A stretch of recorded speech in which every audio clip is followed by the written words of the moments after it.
Hey guys, welcome back to the channel. All right, so this is the next video in the series of trying to achieve this architecture. So we have already done this particular part, right? So with the max scale configured with the build router, and also is able to monitor and manage this particular cluster. So that two parts are already done. Max scale being able to capture the bin logs from all of these servers, regardless, depending on whichever node is available, and also is able to do automatic failover and query routing and all that stuff is able to do that. Right, so now because the bin logs are already configured, we are going to very quickly set up our this environment where we have one max scale and then 3 node Galera cluster, just exactly identical to this one. But I will show you how to proceed, because now this particular site or the bin logs that have been captured on this max scale server already contain all the user accounts that are supposed to be created, and all the grants and everything is already there, right? So we are not going to create any user accounts here, and then we are also not going to start this max scale just yet, because those accounts are not really created on this server here, and we don't want to create those accounts because they are going to be replicating from this side, and we don't want any existing account to conflict with what we are going to get through the asynchronous build log replication, right? So that's something to take care of.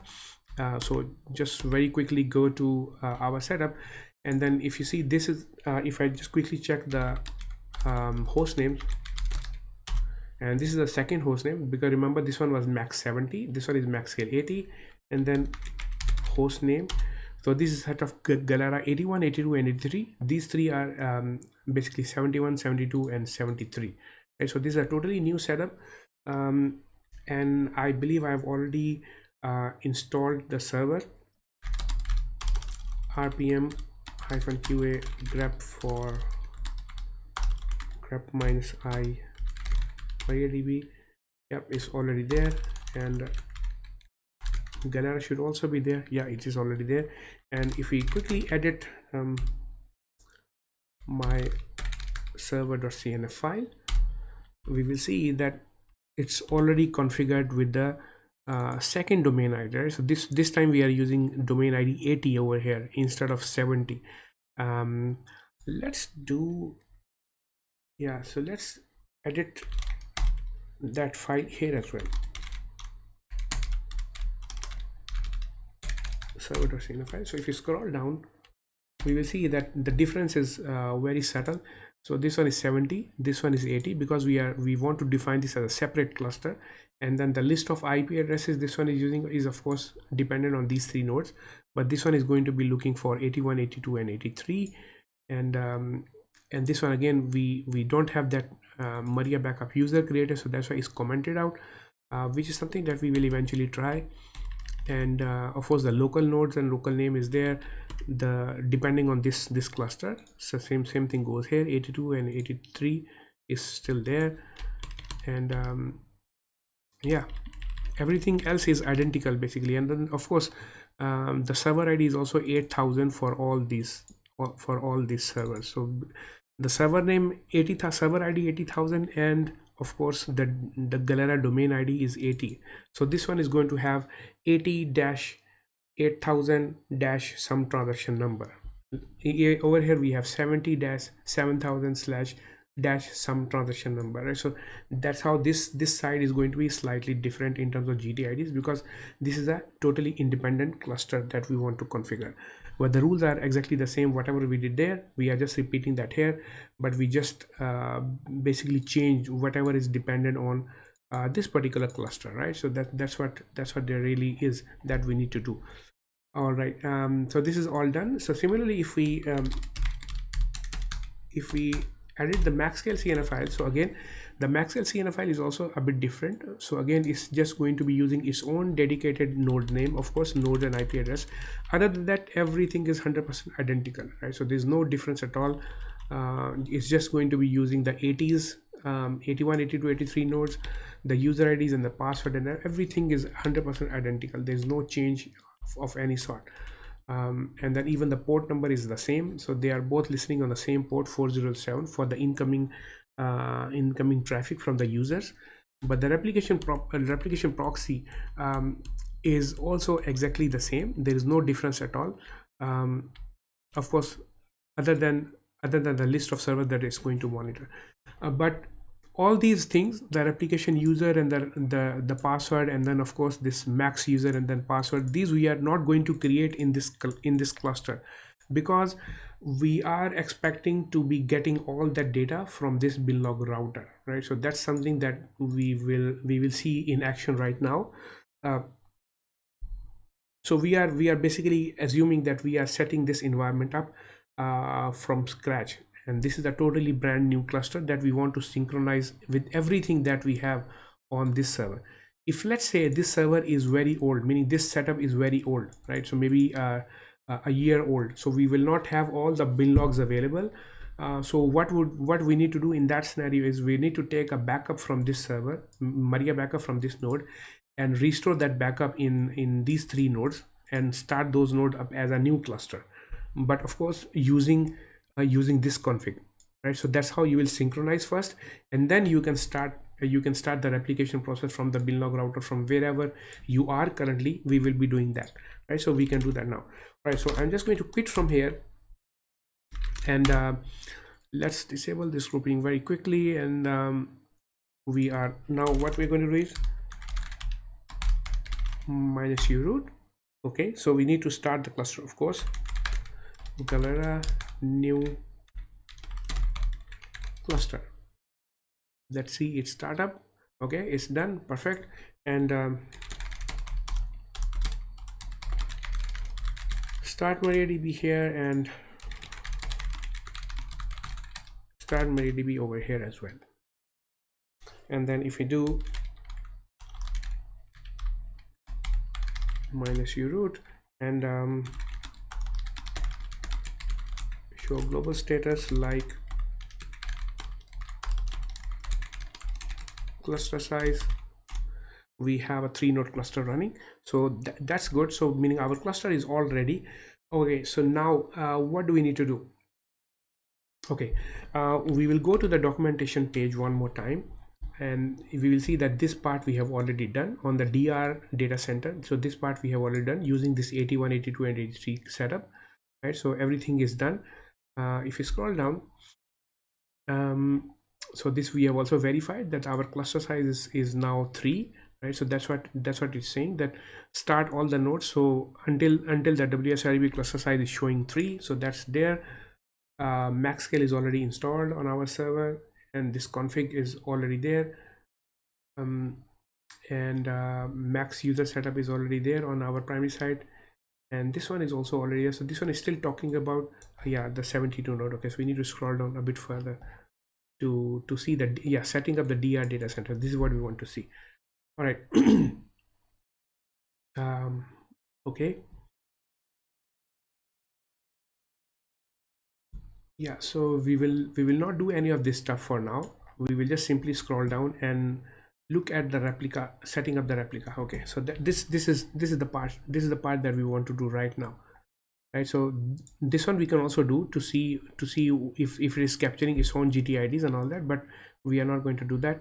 So what we will do now is on the DR server, so on the DR data center, we will need to execute the change master command, the normal change master command that we normally do when we are setting up a new master slave or a new slave to an existing master node. And so that's what we're going to do. The first thing we need to do is to set up the current global ID GTID slave position to an empty string, meaning we are going to tell our server that so we are basically setting this node up. Select hostname. So we are setting Galera 81 node as a slave to our binlog router service, right? So that's what we're going to do now. So oops, sorry, what did I do? So let's cancel this, clear the screen. I'm going to go to our documentation one more time, copy this, and and paste it here. Oops, something is wrong. It's not really copying. Okay, never mind. Okay, so Control C one more time.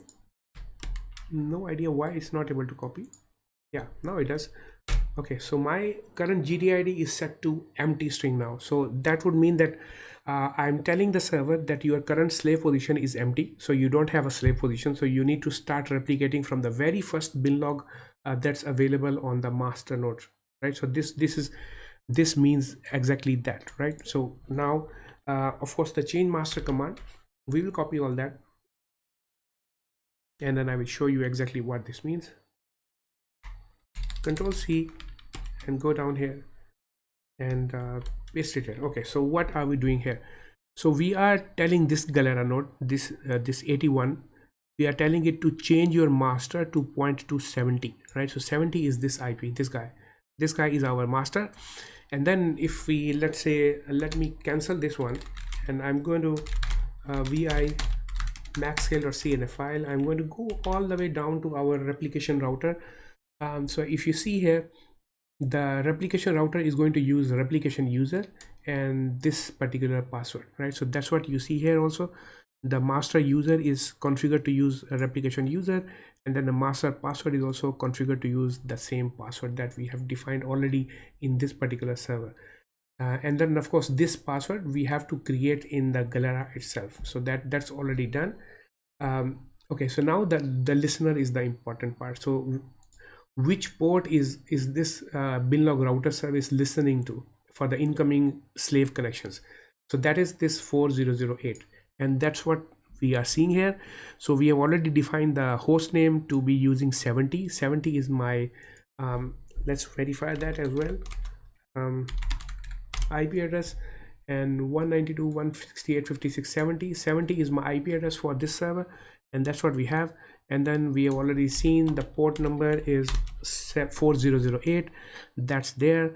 And then the master user is replication user, master password is secret password, and master use GTID equals to current position. Because we have defined the slave position as empty, we are telling this particular Galera node or Galera node to start replicating from your current position. So the current position being empty is going to select request everything from let me quit from here very quickly.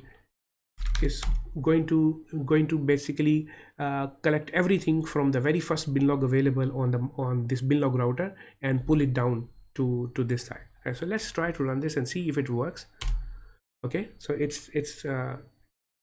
has accepted it, and then of course, just like a normal slave, we will say start slave, even though it's a Galera, but this one we are starting it as a slave node. So Galera service of course is already running, but we are also starting it up as a slave to the binlog router service. Okay, the slave is started. Show slave status \g to see everything, whether everything is normal, and looks like there are no errors reported, no error, and no SQL errors. That's great. And then if you see something interesting, that the replication is already pulled down 70-7000-36.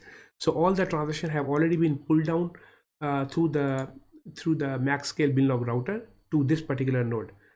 Even though we know that this particular node's GTIDs are 80-8000, but because it is replicating from the 7000 series or 70 domain, it is showing this 7036 as the data. Now the interesting part, let's take a look at list listeners.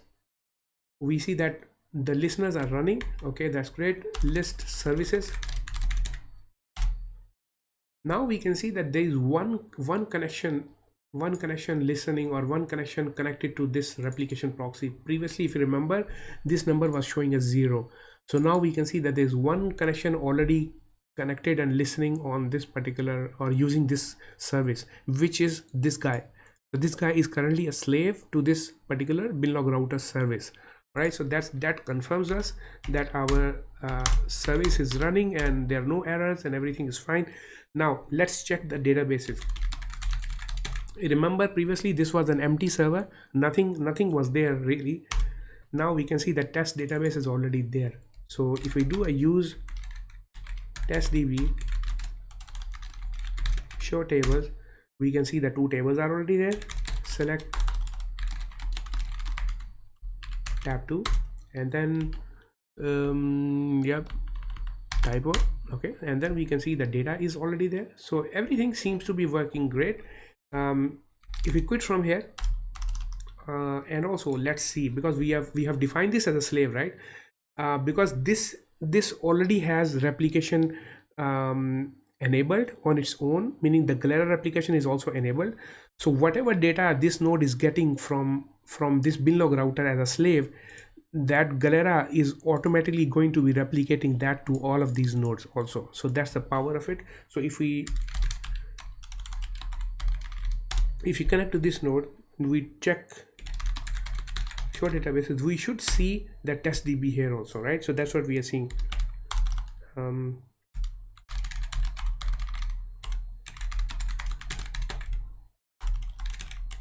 Yep, use test DB, select star from tab 2, it should be there. Yeah, 16 rows and 16 rows, right?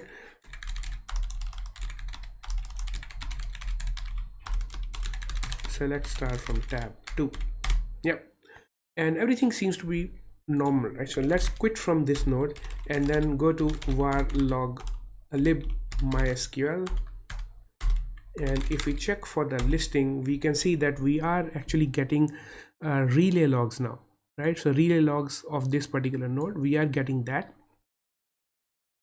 And if we check, if we check the relay log, the last relay log, which is 20, mysql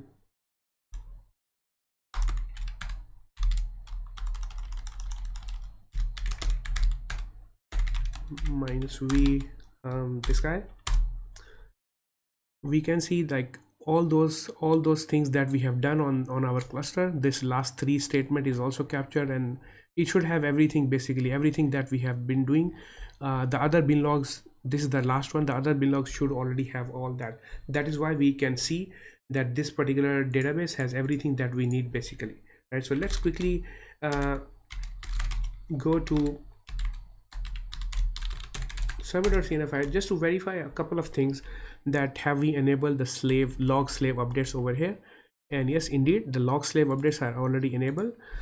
So this means that whatever we do here, or whatever replicated data comes here, will generate its own bin logs, right? So that's what this log slave update is for.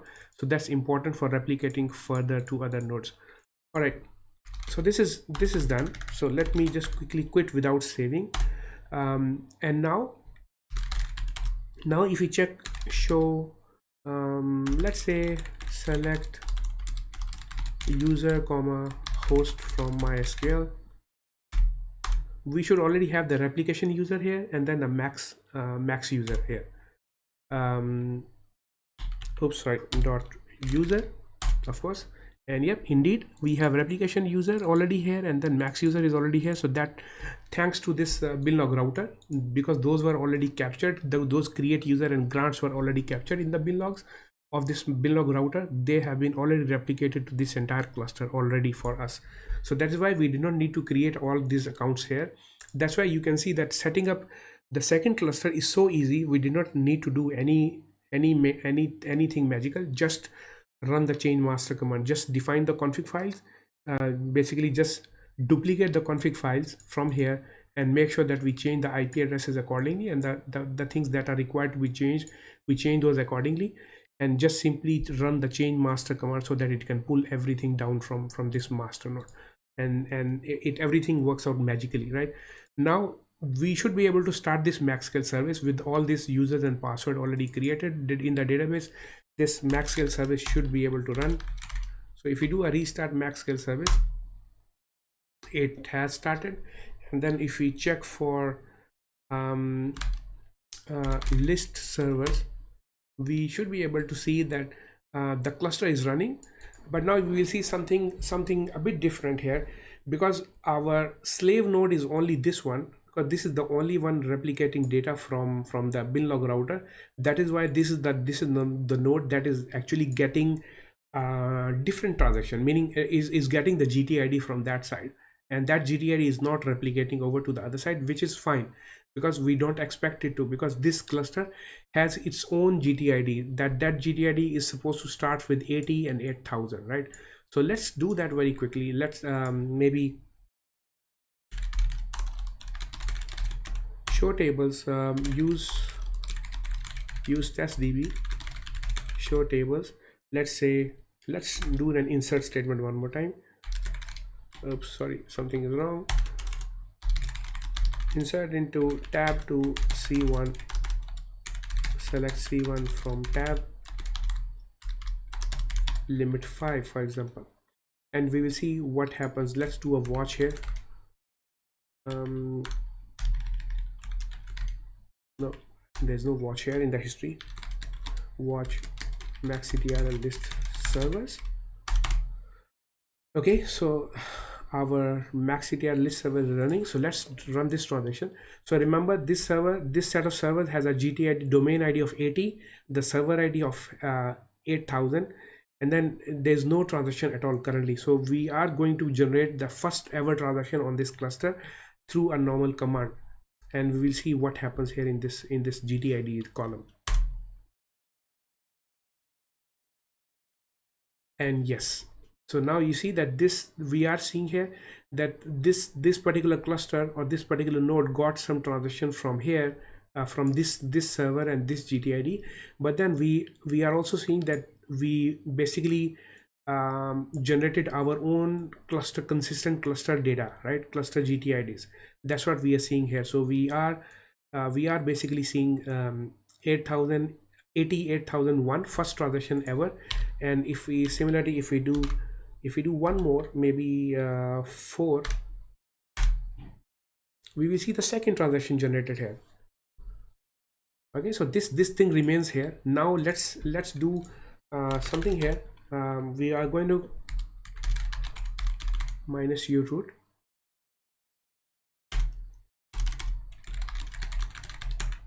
show databases.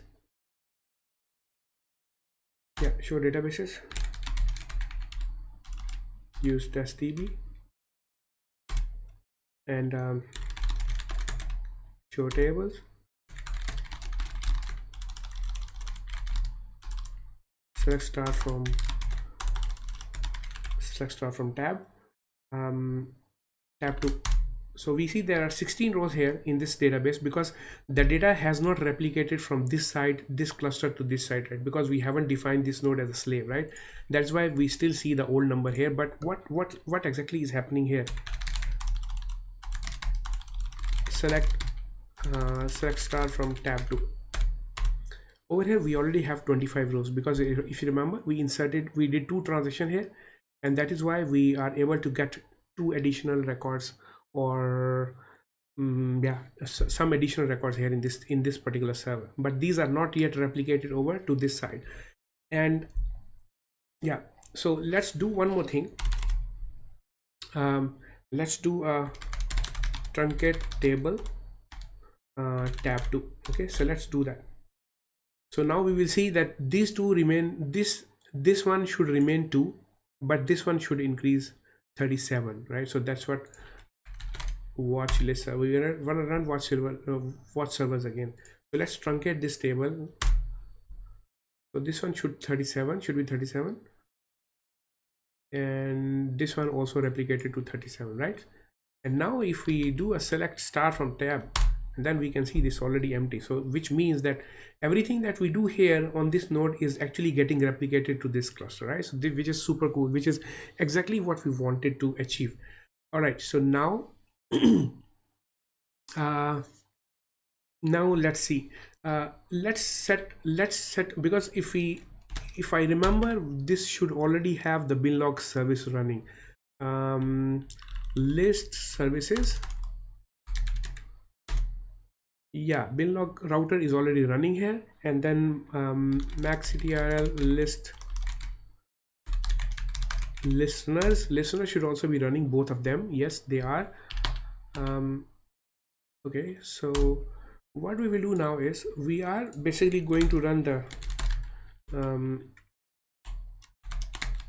we are going to run the same change master command over there, just change the IP address to point to 80, because everything else is identical, we know that, right? So this user is already there, replication user is already here now. So from here, if we connect to this guy, it should be able to replicate now. But just like previously, we need to set global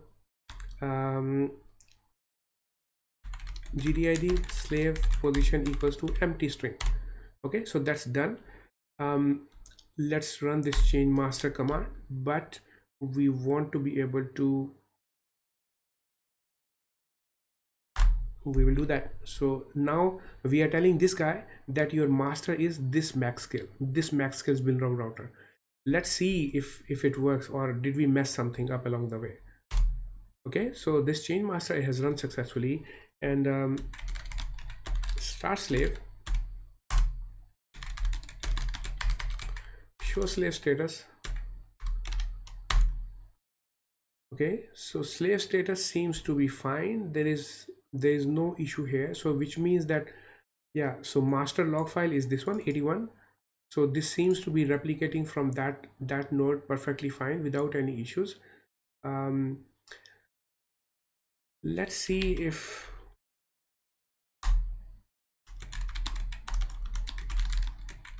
show slave status.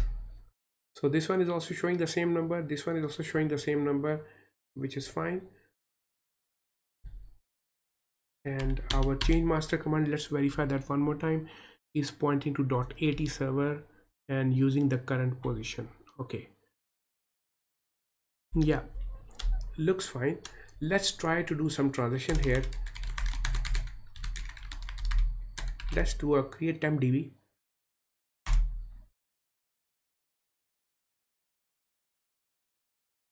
Is created, and yep, we can see that this guy now got the transition 80-3, right? So this guy already got all the things that this we are supposed to get here. So if we do a show databases now, we can see that the new tempdb is created here actually. So now I think our setup is all there, meaning whatever we want, whatever we expected is basically working fine, right? So we have two independent clusters, two independent Galera clusters with different IP addresses and everything, different domain IDs and totally different setup. But we have a max scale bin log router configured on both sides, and then both of these clusters are replicating from the other side. And then we can now already see a mix of GTIDs happening now. So remember this one is this one, of course, the 70 is representing this side's data, and all the nodes should have the same numbers, while on the other side the 80 should be the consistent value on each side, right? So if we let's say tab tempdb dot tab like tab, right? So if we do insert into, and then we can see that the data is replicating, so already got 4 here. Insert into tempdb dot tab and select star from tab, and all these 2244 rows inserted here, and then we can see that the data has been replicated here already, right? So now let's go to this node, right? So MariaDB and use tempdb, we can see it's already there. And if we do a select count star from tempdb or rather tab, we should see the same number. Whatever rows we inserted here is there. Now let's try something crazy. Truncate table tab. We are now truncating from this side, right? So the table was created from here, from this cluster, and then replicated over, but now we are truncating that table from here. Is done. So this one should be 38, and over here is also replicated to 38.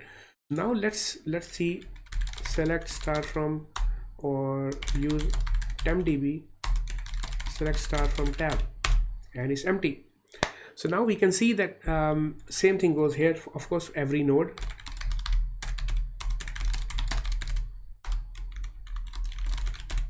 Yep. So So the database is the two clusters are replicating from each other now, and then we have actually achieved this particular setup, right? So now the bin log, of course we are using only one max scale on each side, but you can definitely configure both of them with the same setup. So now this Galera node is replicating from this max scale, which is what we have done. And whatever data we get from this side to this node will be reported as a GTID from that side, like we are seeing here. Similarly, whatever data is replicating from this cluster to that side is going to be representing the GTIDs from the other side. But of course, all these nodes will have their own consistent GTIDs, but anything replicated externally will be showing the external domains GTID, in other words, right? All right, so I think we are done with this. So we have a cluster running with high availability. Then the nodes are replicating perfectly fine from each other, meaning the clusters are replicating from each other. We can do transaction on both sides on the same databases, but again there can be scenarios where we can have some serious problems with the replication if we start doing transaction from both sides parallelly. So that's why, like for example, auto increment numbers can have collisions or can have conflicting values coming in from each other. So that's why always remember to not do that. So always use only one site at a time, right? So that is something super important to take care. So only use one site for your active data center, and then once that site goes down completely, hopefully your data is already replicated to the other side, and then you can start using the other side and start creating data or start doing your transactions over there on that side. And only once this site is up again and then all the data has been replicated over, then only you need to basically start using that site and stop using this second data center, in other words. So always use only one data center at a time. As explained here, is an active passive setup, not an active setup. Active setup is a different setup where we have one big cluster that sits across two data centers, right? So that's something that we will do next. And yeah, that's all there is basically. So we have achieved what we started to do, and hopefully you guys enjoyed it. And then this will be helpful in setting up your own geo replicated asynchronous cluster using Galera X5, right? So take care guys, enjoy, see you in the next video where we try to set up this particular cluster, right? Okay, bye bye, enjoy.